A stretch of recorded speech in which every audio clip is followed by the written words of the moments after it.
overall goal of this procedure is to characterize adsorbed protein films in aqueous solutions using the system for analysis at the liquid vacuum interface and time-of-flight secondary ion mass spectrometry. This method can help answer key questions about biomolecules at the biointerface. For example, characterization of adsorbed proteins at a solid surface. The main advantages of this technique is that the biomolecules can be studied in situ in the liquid environment and in combination with molecular mapping.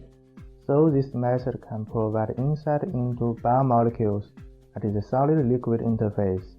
It can also be applied to other systems, including investigation into single cancer cell drug interactions and the attachment of biofilms.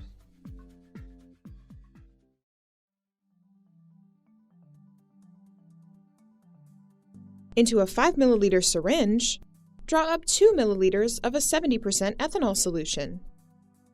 Connect the syringe to the inlet end of the SALVI device and slowly inject 1 milliliter of the liquid over the course of 10 minutes. At the end of the injection, remove the syringe and connect the inlet and outlet of the SALVI using a polyether-ether ketone union. Keep the SALVI microchannel filled with the 70% ethanol solution at room temperature for 4 hours. Then, fill a second syringe with sterile deionized water. Connect it to the inlet of the SALVI and slowly inject the deionized water into the device over the course of 10 minutes. Remove the syringe and reconnect the inlet and outlet of the device.